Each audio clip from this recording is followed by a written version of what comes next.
He's an entrepreneur chasing the dream of the hologram. His company, the Looking Glass Factory, has raised $20 million to make this dream a reality. Today, on December 2nd, 2020, they are launching a new product. It is called Looking Glass Portrait, which is a 3D display you can put on your desk. Just imagine a 3D display that sits on your desk, can be hooked to a computer, or work in a standalone mode.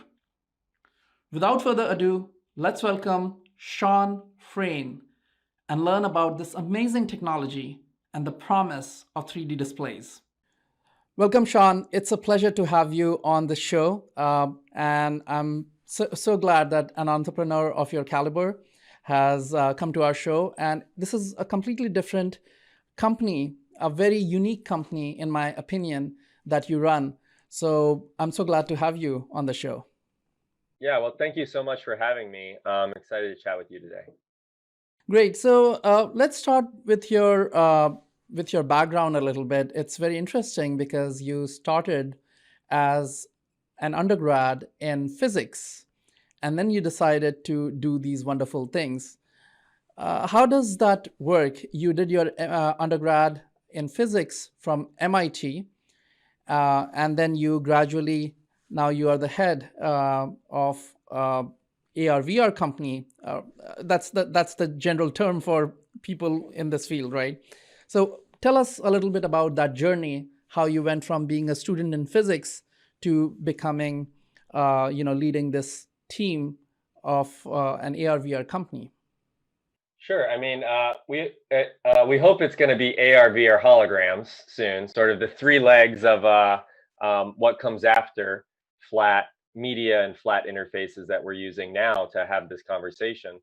But I always wanted to be an inventor. That was my dream. When in pre-pandemic days, when we could still travel, when I would go through customs. I would always write under the occupation line inventor, because that's what I was most proud of, having, I think, achieved. And when I went to MIT, I was looking for inventions, and so I got great guidance from professors like Amy Smith and others that were great, well-known inventors that had an appreciation for the magic of invention being when you get down to the simplest elements. And, that ends up being the greatest achievement, is when you have something that is a miracle that looks completely simple from the outside. And so, physics in a lot of ways, while you wouldn't call a lot of folks who pursue physics inventors, the foundation is there for making the inventions on the scientific foundation that, of course, they draw all their ingredients from. So, I went to, now this is going back so long ago, I haven't talked about MIT forever, but I was looking for the hologram. I had been obsessed with holographic display, or the dream of it, since I was, an 8 or 9 year old kid. I saw Marty McFly from Back to the Future 2 get gobbled up by that holographic shark. And I begged my parents for a way to make my own holograms, because you couldn't go to the store and get a holographic display of any sort. And so they bought me a book. They got it from Walden Books, rest in peace, at the time. The book was called Holography Handbook. And then a few years, sat on the shelf for a while, but a few years later, when I was in high school, my dad and I built a holographic studio in my bedroom in Tampa, Florida, where I grew up. And this would let me make basically laser photographs, is kind of what a traditional hologram is. Interference pattern of coherent light captured on super high resolution glass holographic photographic slides. But it wasn't the dynamic living holographic display from the movies. So that's part of what I went to MIT to try to find. But there, everyone said that, there were some great experiments, and there were great courses on holography, a great course in particular. But no one had unlocked that dream, and there was a lot of speculation that it would be, kind of like fusion. It would be 20, 30, 40, 50 years away forever. And so that was a little disheartening. And so I set aside that dream for a while, and it's only about 6 years ago that my co-founder Alex and I picked it back up with this company that we run, Looking Glass Factory. Yeah, it's funny. If you look at any major technology that people are excited about, we always feel that it is 10 years away. And yeah, it's been going on with autonomous driving, with all kinds of technologies. Even the whole promise of a virtual reality and augmented reality has been around for many years, and we keep thinking that it's just around the corner. It will take 10 years. That's the standard answer that we. But there is, yeah, I totally agree. But there is a moment where it flips over, and it's not ever entirely in the control of an individual or a small team or even a big company. There has to be something that changes in the world, and some desire in people that matches with that technological moment. And we think that's happening with holographic display right now, in the way that it happened, with personal computing in the late 70s, early 80s, in the way it happened with the transition from radio to television, in the 40s and 50s, and then, in the way that it happened with even like the transition from photography to film. Like, these transitions don't happen that often. Yeah, And but they do often. But they do happen. They do happen. Yeah. And it's almost like every decade you see a big revolution. In the 1980s, it was the personal computer. And then in the year 2000, around the year 2000, it was the internet. And then came the mobile phone revolution. And the AI revolution is underway right now. I think 2012 was that moment, right, in history when AI became real, with the ImageNet large-scale visual recognition challenge, when it was won by a huge margin of 11% by Jeffrey Hinton and his team. I think that was the moment for when AI made this transition. And I think what you're saying is that the moment for holographic displays has come, and it's going to be pretty big in the next decade or so, because right now the solutions are not affordable, right? So tell me a little bit about your journey from being a student at MIT to becoming an entrepreneur. At what point did you decide that, okay, I'm not going to join a big company, I'm going to start my own company? What was that moment like? And did it happen in steps? What are the steps you went through to get there? Yeah, I don't think I ever was going to join a big company. So it's, I think the only, if anyone listening to this, is a university student or going into university or whatnot, the main thing that I got from university was this confidence that there isn't some secret smart person out there that has some secret ingredient that I don't know about. Like, we're all just people, like, struggling to figure it out. And so, I always wanted to be an inventor, which is kind of this mishmash between a scientist, an engineer, a salesperson, and like sort of all smushed into one. And that's, kind of what I got the confidence to do. But I would have, I like to think, would have done it no matter what education I ended up getting. And, for holographic display specifically, there, because so many people have tried this, so many people have tried to make that magical window into another world, or that controlled field of light that a group of people can gather around without having to put on a VR AR headset for like many decades. That it took a lot of confidence of me and the other folks in the team to believe that a small group of fanatics could actually do what all the big companies had failed to figure out.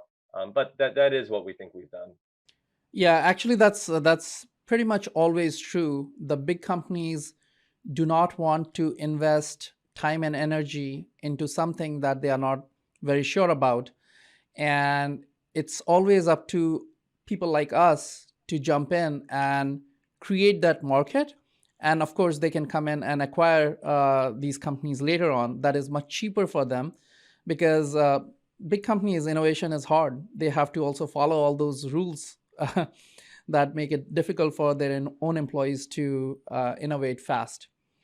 Now, before we jump into the Looking Glass Factory, your company, I want you to describe the product. And please bear in mind that some of the people may not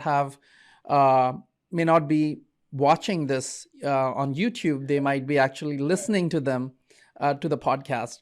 So could you describe what the product is, especially the product that you would launch on December 2nd? What is the product, and what is the class of products in general, and what is the specific product that you're going to launch on December 2nd? Yeah, we were joking in the team the other day that it would be great to take out podcast ads to describe holographic display. It's quite a challenge to describe something as visual as that in just verbal terms. But I'll try. So what we do in the name of our company is Looking Glass Factory. We're based in Brooklyn, New York. And I'm actually having this conversation with you from our hardware lab in Hong Kong. So we operate both in Brooklyn and Hong Kong. And we have made this system that allows millions of points of light to be controlled in intensity, color, and directionality, so that we can create what a nerd like me would call sort of a synthetic light field. And ultimately what that means is that a group of people, 1, 2, 3, 4, it doesn't matter, multiple folks can gather around this new interface, and their eyes get exposed to those rays of light, and they can see super stereoscopic three-dimensional information that changes depending on where they look at that information. That's kind of how the real world works. So the screen that we're having this conversation on, or that everyone would have on the phone in their pocket, those screens, those two-dimensional screens and two-dimensional interfaces, shine with pixels that have two properties of intensity and color. But the real world doesn't work that way. The real world's real to us in the way that it's real to us, with all the specular detail, all the three-dimensionality and what have you, because the rays of light that are bouncing off of people and objects and spaces bounce off of those things with three properties of intensity, color, and directionality. And so in a it's kind of a profound thing that if you could just add directionality, control directionality on a bunch of pixels, you could recreate what it would feel like to be looking at something from the real world in all of its glory, without having to put on a VR headset. And in the most fundamental terms, that is what we've done with our class of holographic light field display. And thousands of developers have our first generation system. What we're really excited about announcing today on December 2nd is this second generation system. It's called the Looking Glass Portrait, and it's designed to be folks' first personal holographic display, to get much wider adoption than has ever been possible with holographic display before. Right. And just for the viewers to get a visual, or the audience, the people who are not looking, the visual is basically, it's almost like a glass cube or cuboid. And and that's the display. You look at, let's say, an object inside it, and you move your head, and it looks like you're looking at a 3D object, right? Instead of looking at a display. So it changes. You see the perspective, you see the side of the object as you move your head around. Is that the correct characterization? So for the first generation system, yes, that's absolutely correct. The Looking Glass portrait doesn't have a physical volume that contains the three-dimensional hologram. So it actually extends beyond the physical bounds of the device itself. So you can touch and interact with and what have you. The direct light field in front of and behind the device. So, but in broad brushstrokes, yes, that is exactly how the first generation system looked. This is more like if you can imagine, imagine looking at a mirror, but the mirror isn't reflecting your real world, isn't reflecting all the rays of light of you and your environment, but instead could be updatable into something else, three-dimensional. And as you're looking through it, it's like looking at someone across the world, at a memory that you've recorded, all in three dimensions. And some of that information could actually go out of the mirror. And if someone reached through, you could actually touch their hand coming a few inches out of the mirror. That is what the Looking Glass portrait is, the first system to actually. So it's more like a window, right? That's right. It's more like a Yeah. window that yeah, okay. So you move your head and you're looking into a window and you can see things move in the right way. Will it also play, if the sequence is long enough, would it almost be like a 3D video that you see without the glasses?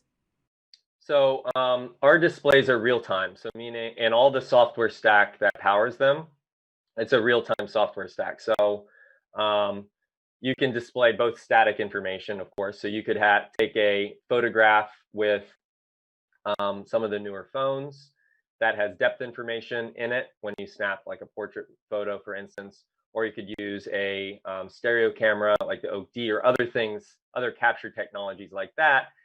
Our software can convert that into a hologram for the Looking Glass portrait. So basically extracting out many dozens of perspectives and then having the display present those simultaneously.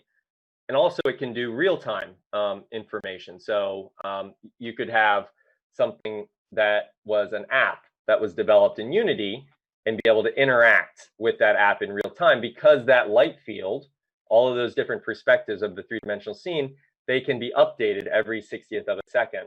And so it is like at its core a real-time system, but of course real-time systems can also do static content. Right. So my other question was, now suppose you have the system and it is getting real-time depth data as well as a picture with depth, right? And it is being transmitted from some other place, maybe even from a conference, like we are having this conference, but instead of using a regular camera, we are using depth cameras and the depth information is being transmitted. So would it be possible to actually interact, like have a hologram kind of display right there? Absolutely. I mean, that's the dream Yeah. that me and the other folks in the team founded the company on, was that dream of, even if you're in a physically different space from someone else, if you're across the world from someone, like we're across the world from each other, I could feel as if you were sitting right across the desk from me, by this combination of capture and holographic light field display. There's a couple main ways to do capture. One is one or more depth cameras, convert into mesh, and then reconvert into the original light field. And then there's also direct light field capture to light field display. So what basically that means in less jargony language is camera arrays that you can interpolate different views from a smaller number of cameras from, and then resurrect that original light field or all those directions and perspectives of what was on the other side, what was originally being captured and transmitted. Right. So those are the two approaches for both capture and also very soon real-time communication through something like holographic light field display. And of course, this is on all of our minds these days Right. as we're doing so many Zoom calls Zoom and whatnot. calls. So this is, the looking glass portrait is the closest thing to that dream. So you can't plug the looking glass portrait into Zoom right now. Uh-huh. But we unlocked enough tools so that a lot of folks in the developer community are going to be able to build those applications right when they get their looking glass portrait, and hopefully start to share them with one another. And we'll promote those and double down on those that we think can benefit more and more people beyond those original developers. You can, right out of the box with this system, also do recorded video message. Right. So that's something that is close to that full dream of real-time holographic communication as well. So with a variety of depth cameras and whatnot, folks can do that even without any programming knowledge. They can just with a few clicks record a holographic message and start to explore what it would be like or what it's going to be like very soon to do those things like Holo Zoom. Yeah, just also to add to you just mentioned that there are some cameras which actually do real time, not real time. They capture the light field directly instead of capturing depth. And one such camera, I don't know whether that company is still around. It is the Lightro camera. They used to be, I think they launched in 2010 or 2012. I can't remember exactly, but they captured the light field directly. So that's one company you can look at, people can look at if they want to know about what light field photography looks like. I'm not 100% sure whether they are still around, but you can definitely they got kind of gobbled up by Google. So Oh, they did. A lot of interesting light field work is happening, and this is all public. Welcome to Light Fields stuff that Paul Debevic's team has done at Google and others. So Lightro is not around as a company anymore, but a lot of those ideas that they helped to pioneer on the capture side, they've made their way into a lot of different areas. And I believe Paul Debevic is obviously big in that area. If I'm not wrong, I think Professor Ramesh Rasker from MIT was also involved in camera arrays and light field photography. Oh yeah, tons of camera array stuff out of MIT and a lot of other places around the world. There is a huge spike in SIGGRAPH last year. Huge spike in both homemade and super pro light field capture rigs. No one had an output device for them other than at the time the very first versions of our developer kit, our first generation system. So we're meeting where folks have depth cameras and the phones in their pocket. There's kits like the OD for doing more controlled, advanced three-dimensional capture. And there's also these light field arrays that folks are building in their garages, but also in laboratories. And all of that stuff can easily converted into holographic light field output for some of our devices. Right. So how is the technology different, or maybe it is not, from say Microsoft HoloLens or the stuff that's going on at Magic Leap? How do they, what's the landscape of these technologies? So ours don't require a headset. So that's the biggest distinction is, a group of folks can sort of gather around the looking glass portrait as if you would gather around a campfire or a radio. You don't have to gear up. You're not being tracked, none of that stuff. And so you're sort of just awash in the three-dimensional holograms that you see there on your desk. So the the stuff that Microsoft innately single view or stereoscopic systems. Some of them have advances like a couple focal planes for Uh-huh. folks to be able to focus on, and all this stuff is super esoteric for folks who aren't necessarily in the field. But Right. at the end of the day, they're headset-based approaches that either, if they're VR-based systems, they close you off from the world, or in the case of the two you mentioned of HoloLens and Magic Leap, they're AR-based overlays of three-dimensional information on the real world. There's a lot of intelligence that, the HoloLens 2 is probably the most advanced of these, in my opinion. Hmm. It's gathering information about the real world and doing intelligent overlay of three-dimensional info Yeah. onto that real world scene.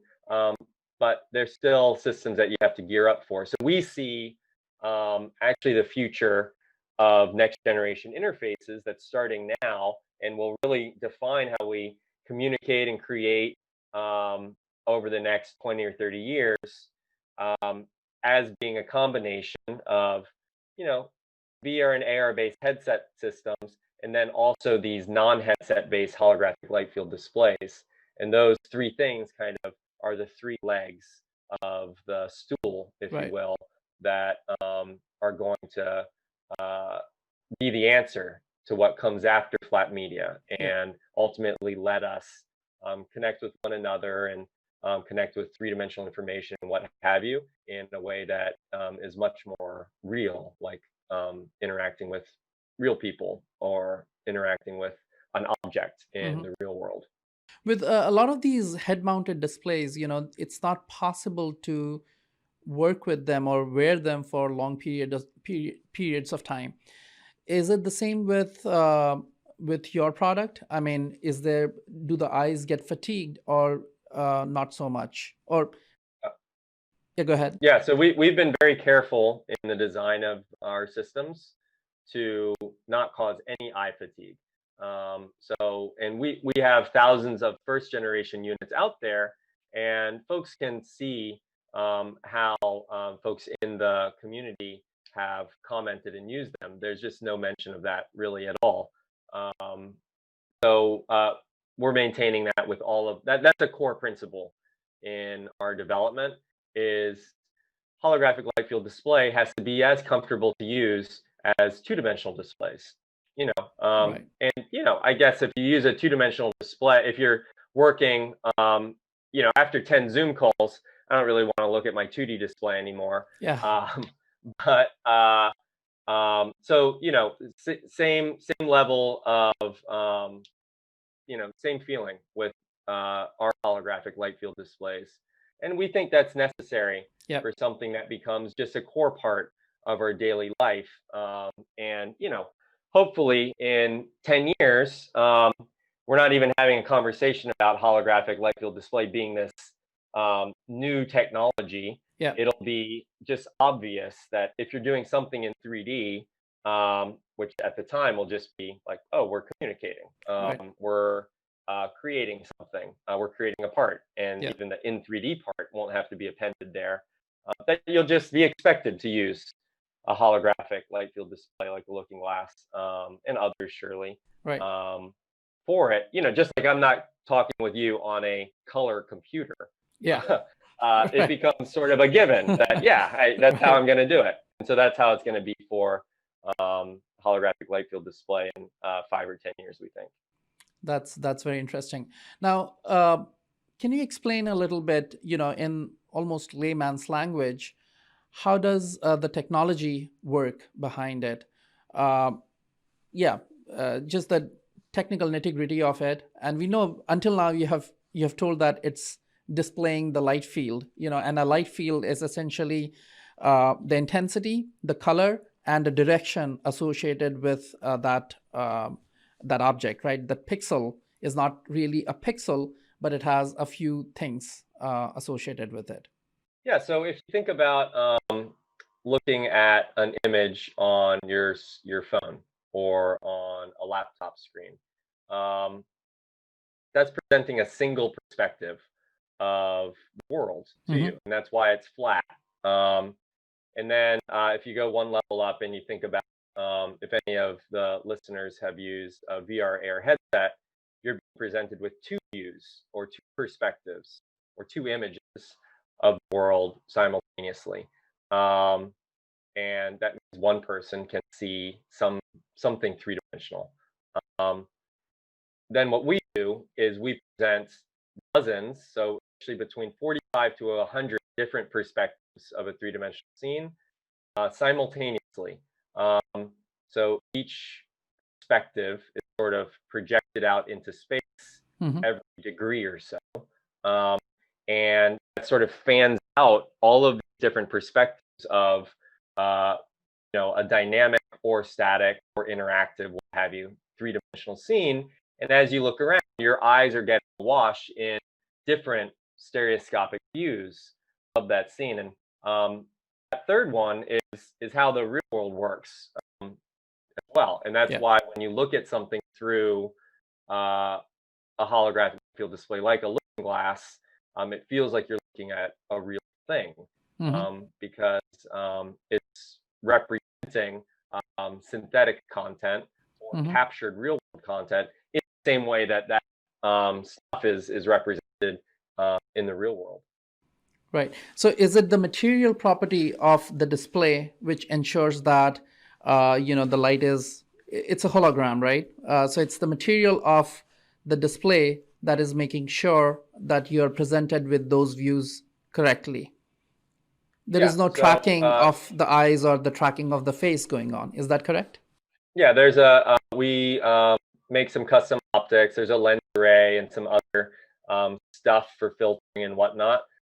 Some other optical stuff on the systems, so that ultimately that lets us control where certain rays of light are going into the real world, and we can then turn on and off those rays of light, uh, in software, and that ends up letting us create this synthetic field that can be dynamically controlled, that's produced from the display. But ultimately, the physical device itself is some custom optics and electronics um, that allow for the control of where certain directions, where certain rays of light are going out into the real world. Right. That's very interesting. And the solution that you have come up with, as you know, that a lot of listeners here are also developers. So the solution that you have come up with, is it for developers or is it, how can developers use what you're going to launch on December 2nd for their own applications? Who are the kinds of developers which this Yeah, so this system is intended for both prosumers, like folks who create content, videographers, photographers, 3D artists, etc., in addition to developers. So the system that has been designed to be very simple to start using, and dipping your toes into creating your own holograms for this holographic display, which a lot of folks will start by taking a portrait photo which has depth information, and then that can be transformed into holograms for the looking glass portrait. But then we have a number of plugins so that developers can really do whatever they can imagine with the system. So we have a great Unity and Unreal plugin that's available for free for folks who are developers on those platforms.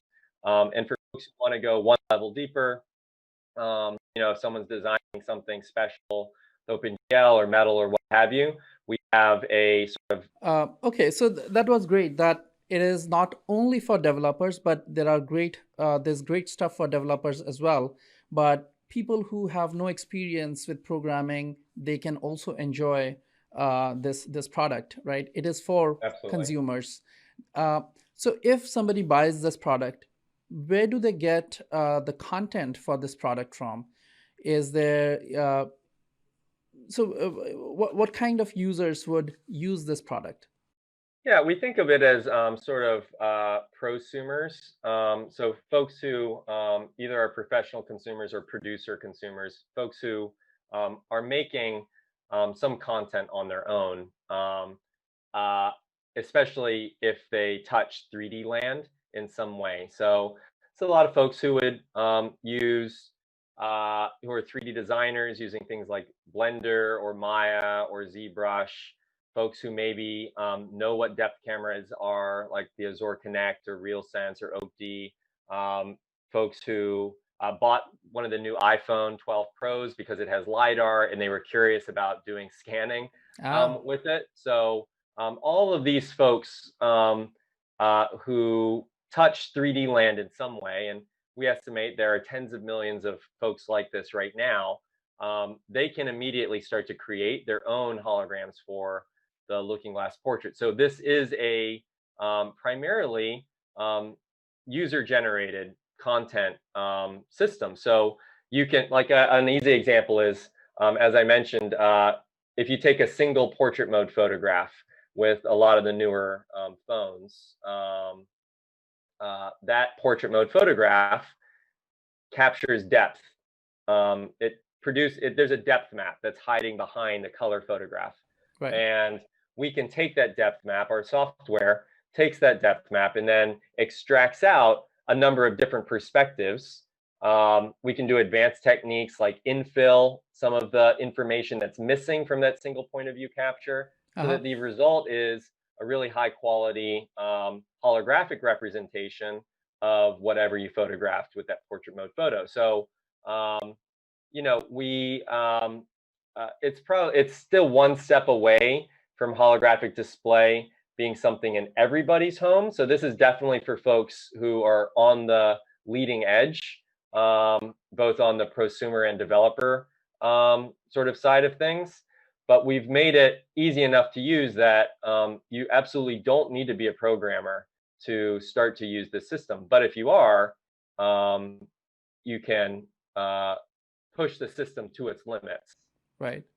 Now, iPhone 12 is probably a very big news for you. You probably were Yeah. pleasantly surprised by it. Now, so somebody takes a picture with iPhone 12. Is there a format in which that picture can be extracted so that it can be directly viewed using your new, Generation 2 device, where you get all the depth and everything, and it looks like a hologram? So is that possible now with? Oh yeah. So that's directly supported in the software suite that we're releasing along with the Looking Glass Portrait. So the format is the photograph itself. Uh-huh. So you just get that photograph, which has they're between 2 to 6, or maybe it's like between 2 to 8 images in Uh-huh. some cases, hidden behind the primary image that folks see when they take a portrait mode photograph with some of these newer phones. And we can use those hidden images, some of which contain depth, to then generate a hologram from them. So there's no special export format or anything folks need. They just get the photo processed with our software onto their Looking Glass portrait, and then it is transformed into a hologram. And this works with, phones going all the way back to the iPhone 7. And then the newer phones, of course, have better and better depth. Right. And it's some Android phones, all the iPhones basically going back to iPhone 7 Plus, have this for things like LiDAR scans. If folks are capturing a point cloud in a format like PLY or what have you, we have direct importers for those point cloud captures as well for the Looking Glass portrait. Interesting.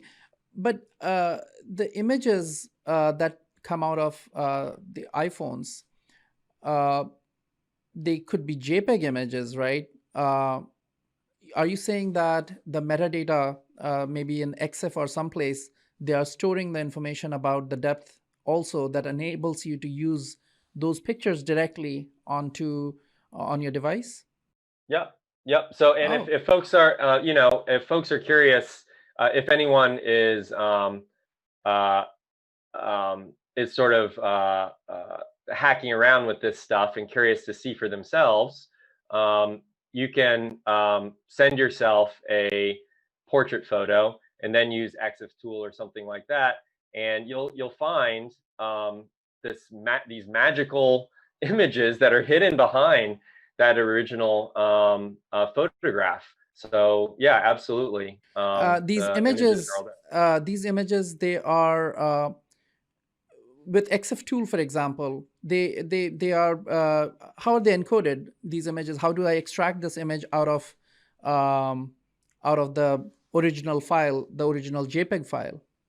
Yeah, if we'll actually be posting, because I know a lot of folks are curious about this, because it's almost unbelievable that I am that too. information is there. Yeah, so we're going to post a bunch of tutorials for folks to be able to explore this um, uh, in the community. Yeah, So folks, I'm sure we'll share the link or something sure. at some point, but folks can find it from our website as well, which is look.glass. Right. And yeah, we'll post simple tutorials and tools that allow folks to do this easily. Right. I remember when I was in grad school, people used to use TIFF a lot, and TIFF has this thumbnail thing, and while we wanted to obscure, the faces of people for some privacy reasons, and that was being done on the original image, but the thumbnail still had a low resolution version of the person, which was full. So you could Right. sort of reconstruct the original picture from this thumbnail view, which was Oh, yeah. embedded Neat. inside the TIFF, right? Which is scary. All the different kinds of things that are embedded in some of these pictures that we don't know about, right?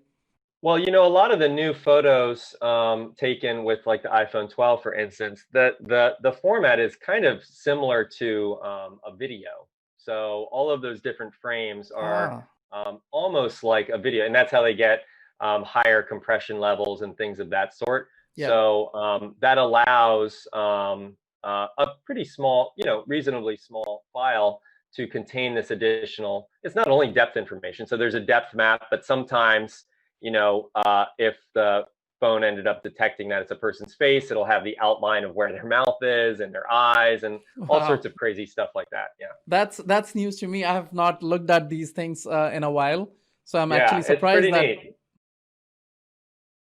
That's fascinating. Now, let's come to the developers, right? Suppose I'm a developer, let's say I know Python or maybe even C++.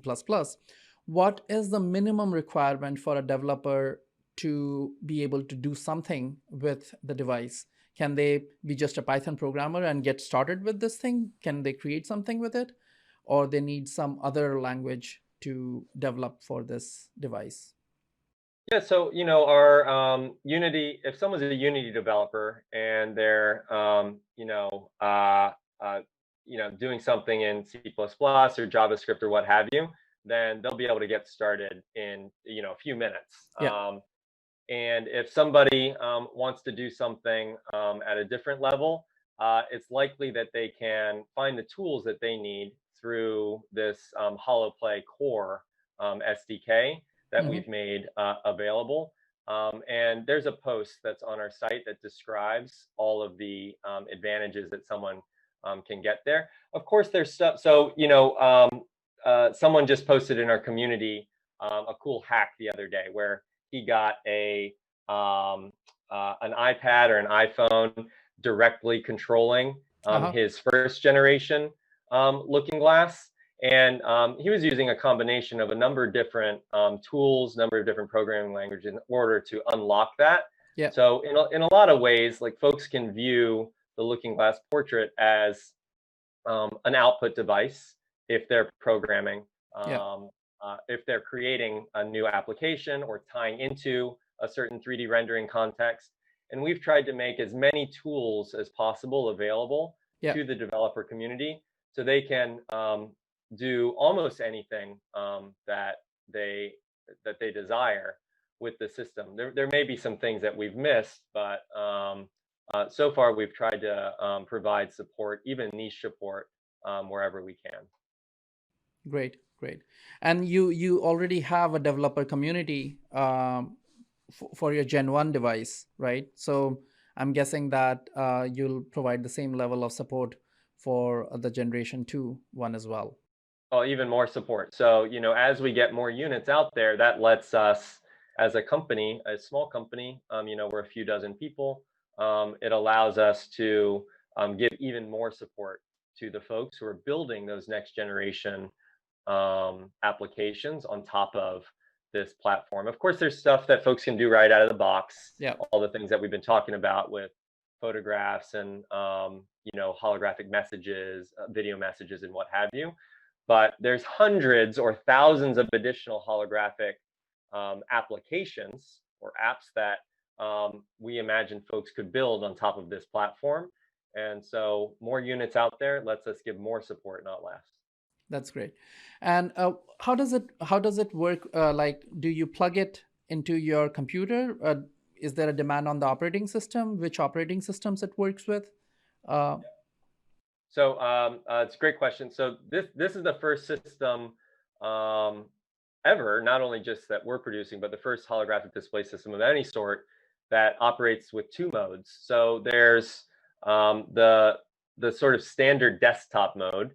So someone plugs in the Looking Glass portrait over HDMI and USB-C to their PC or Mac, and then they can treat it almost like a holographic second monitor. Mm-hmm. And they can develop on it in that way, make a build of an application and then send that to someone else and they can run it on their own machines. Yeah. There's also a standalone mode. The second mode is a standalone mode because there's a built-in computer. We're actually using a Raspberry Pi 4 on the inside, if you can believe that, on the inside of each of these systems. And through some clever things that the team has done, we're able to run 60 frame per second Wow. holographic media fully standalone, just by plugging it into wall power. And so that's a big advantage, meaning that you can store holographic photos, videos, clips of characters, what have you, all those different types of holographic media that you could create as a user, is that you get someone sends you that you load onto your system, and you can run those without any resource drain on your PC or Mac. But then when you want to do development, or if you want to run something more computationally intensive, then there's this immediate way to plug it in over HDMI and USB-C to your computer. So can it work completely detached from your computer? So you Absolutely. Yep. Okay, that's great. Yep. Because then it opens up this whole space, for grandparents to be looking at pictures of their grandkids. Absolutely. Because they don't need to know anything. You could, in fact, people who are listening to this and they have parents and also kids, they could buy this, load up all these images, and even do a slideshow, just gift it to their parents, and it would be a very nice 3D live show, of their kids. It's amazing. Yeah, it's one step away from the grandparents, and and some grandparents are super hackers, so I don't want to make generalizations. Right. But like my dad, for instance, my dad shouldn't buy one of these himself. But I could get it for him, or someone at my sister could get it for him, and we could load it up with holographic media and then send it to him, and he plugs it in. He's like, oh my gosh, like holograms of Right. my family and my grandkids and what have you on it. So that is absolutely I'm going to be buying systems myself to do that for my family. And I bet a lot of folks who are exploring 3D in some way, they're going to do that for their family and friends too. At least that's what we hope, because we want folks to get exposed with the real use cases that holographic display can do already. Yeah. And so one other question about, actually, your comment about hackers who are grandparents. I was so surprised. We have done a few competitions now, before also through OpenCV and also not through OpenCV. And I'm always surprised that in the top three, I would find a person who is above 60. Oh yeah, for Yeah, sure. and it would be, initially the first time it happened, I was surprised, because I was expecting this. When I interviewed that person, I was expecting this, cool kid in his 20s or something. And I was shocked that this person, there were multiple people who were above 60, and they just do it for the love of it. Yeah. It's so pleasing to see. It's so inspiring to see people at that age. They want to build stuff. And then I stopped being surprised. I'm still inspired. uh, Yeah, I so, mean, we see that all the time, and there's some looking glass clubs and things like that, and we see that all the time, where folks from all ages, all backgrounds, they, they're hacking on the hologram together and sharing all sorts of different knowledge. That's one thing that we're really excited about with this launch is that there's a lot of folks in different silos of 3D land, like stereo photographers, depth videographers, Unity developers, yada yada right. yada. But they can all come together and share information and share ideas with each other under the great big tents of the hologram. And that's what we're aiming to do in a lot of ways with this new product line. Right. So in the Kickstarter campaign, what will be the retail price of the product, and what will be the Kickstarter price? Yeah. So the retail price is already radical. Is that and I know I sound kind of like a sales guy right now, but we're really excited about this. Um, every holographic display, including our own up until now, has been many thousands or tens of thousands of dollars. This is the first system that will retail at $349. Yeah. For the first couple days, the first 48 hours of this Kickstarter on December 2nd and 3rd, folks will be able to get it for $199. Yeah. And so, we hope it's a lot of folks' first foray into holographic display because of everything it can do. It's the most Right. advanced system out there, but also priced at a level where, hopefully some folks can get a system and start to explore it without needing to get their boss's approval or their family members' approval or what have you. Right. Right. And I'm actually planning to get one for myself as well. Excellent. Yeah, it's one of those cool toys. You do not know what to expect and the Yeah, experience without having it in your hand. It's absolutely. one of those things. And regarding you were a little bit apologetic before saying that this is a sales pitch, and I like to say that an entrepreneur who cannot sell is a hobbyist, That's right? right. Yeah. So there should be no apology when entrepreneurs are, they build something nice, they think that it is good for people who buy it. Now sell without apology. That's what I tell people as well. Well, great. And I've always, I'm not sure if I mentioned this at the beginning of the conversation, but my dream has always been to be an inventor. Yeah, And in a lot of ways, I think an inventor is a combination of a scientist, an engineer, and a salesperson. that's a great way to And put it.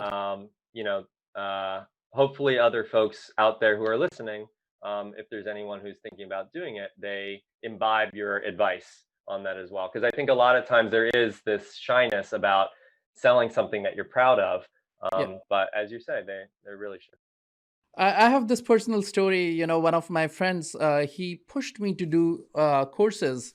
I was like, oh, I'm doing this blog because I enjoy it. I'm not going to ask people for money for a course, right? And he said that, and therefore you will never create a course for them, right? And you cannot support a course if you don't ask money for that.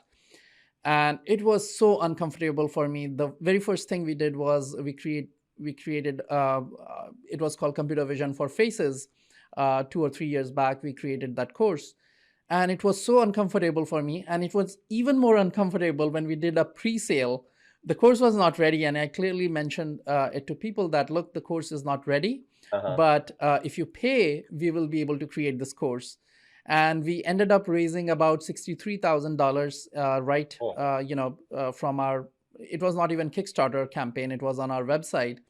and then another $37,000 right before the course launched. So we got Yeah, $100,000. that's awesome. Yeah, it was the first thing, you know. And then I that people are ready to back you if they believe that you're going to produce a good product for them, and people want to Yeah. pay you. People want to pay you. A lot of people bought the course and just kept it aside, saying that I bought the course because I benefited so much from your blog, and this Oh, is that's just, awesome. yeah, I was just blown away by that comment. I actually met one of the backers of my early backers in San Diego.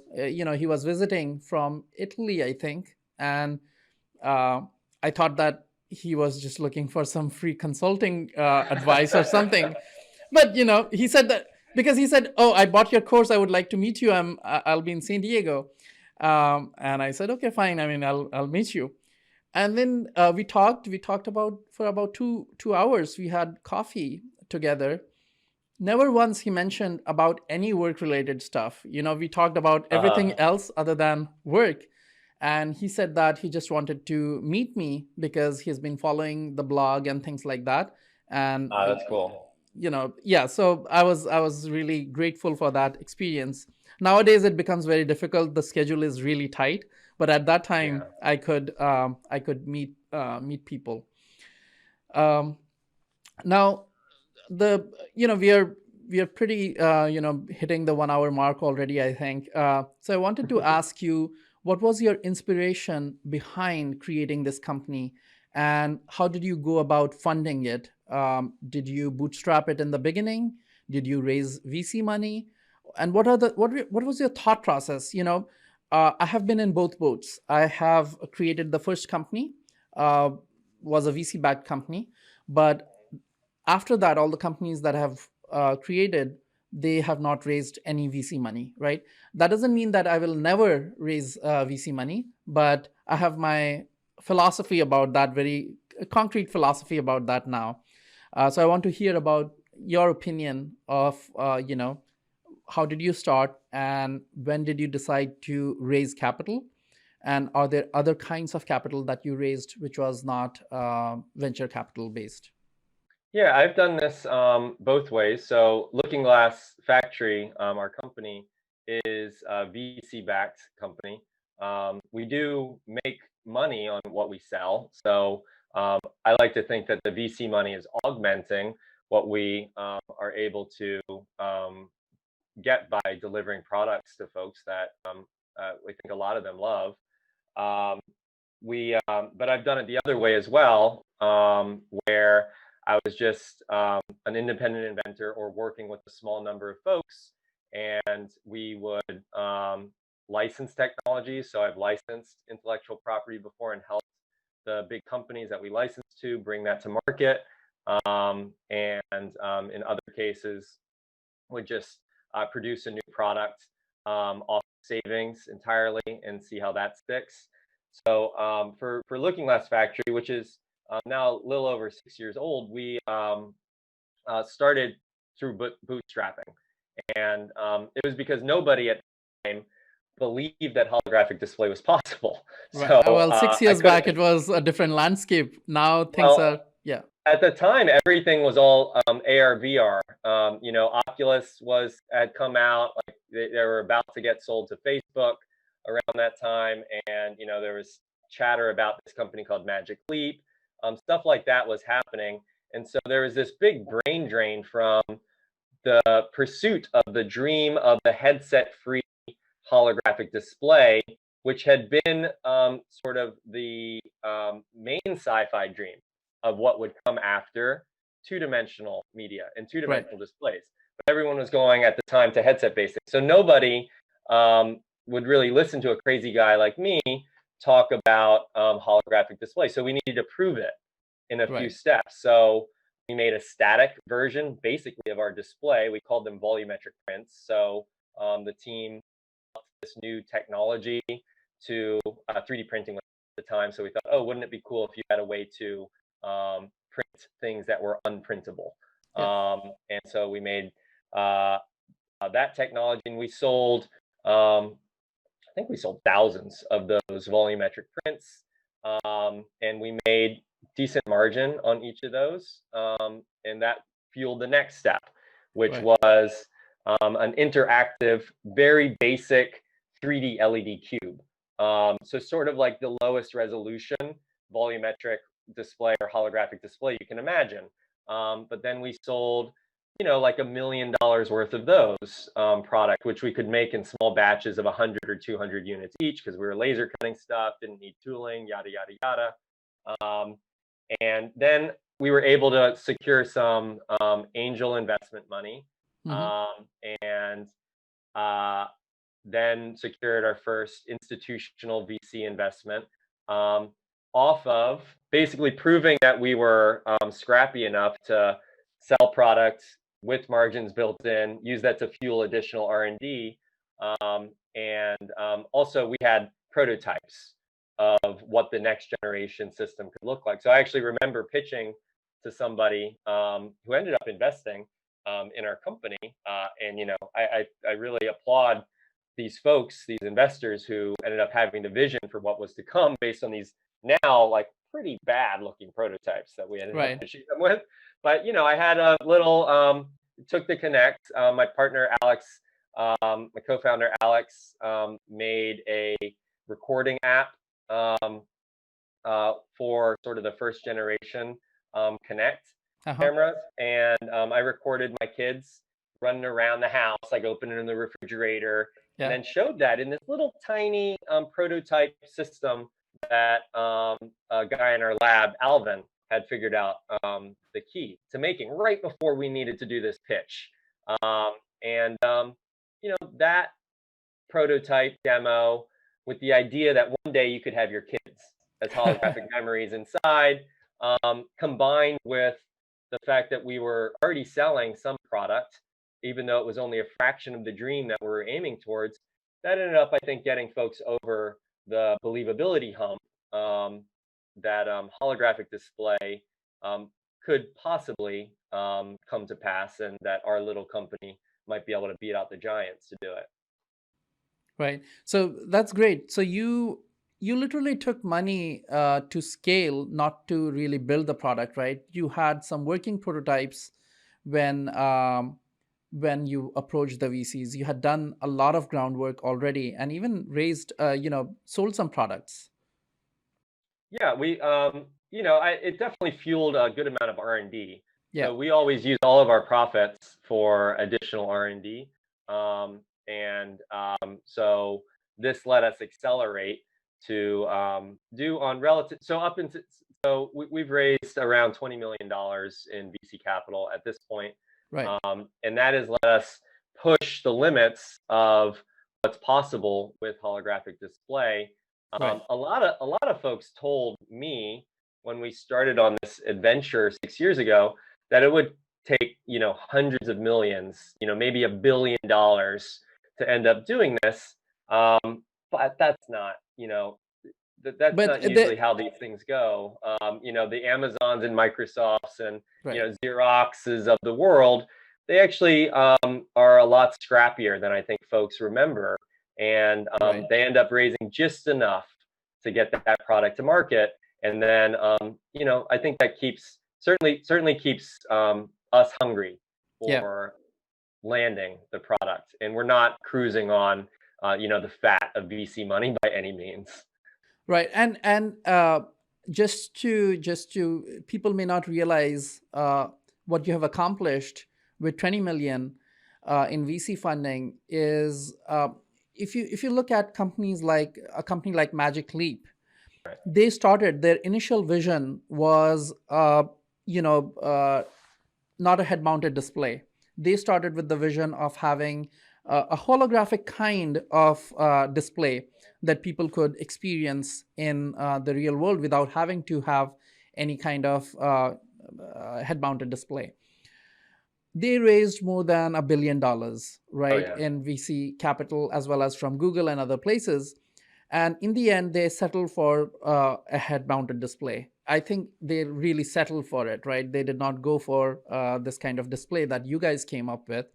So kudos to you. I mean, coming up with yeah, it's quite an accomplishment technologically to bring this kind of product to market. And also the vision, it's not easy to see. 6 years back, things were very difficult, very different, right? So it was different back then. So kudos to you for doing for this journey and bringing this product to life. Yeah, thank you very much. I mean, we feel a great responsibility to all of the folks who pioneered a lot of the work that we're building off of to deliver fully on this dream Hmm. um, in a way that really benefits people. So we're focused on doing that, and we're excited that the community is hopefully going to grow a lot with this new launch of the Looking Glass Portrait. That's great. Now we will share all the links to the blog posts that we talked about, and also the Kickstarter campaign in the show notes. If you're watching this on YouTube, it would be in description. If you're watching it on one of the blog platforms, look at the show notes. We will have all the information there. Uh, any other message for our users? Where can they reach you? Um, Yeah, folks can go to look.glass, and that will, there's documentation on there. There's all of this information about this new product, the Looking Glass Portrait, on the site. That'll redirect you to the Kickstarter. And, we're excited to hear what folks want to do with the systems and what they resonate with. There's already a lot that you can do out of the box, but I think there's going to be even more that the community develops on top of this. And folks can reach me directly by writing me at smf@lookingglassfactory.com. And happy to chat with folks who are interested in getting into the hologram game. That's great. All the best for your Kickstarter campaign, and we will see when this goes to $1 billion. I have great hopes for your company. It can really do wonders. Thanks a lot. I really appreciate you having me on. Okay, thanks. Bye.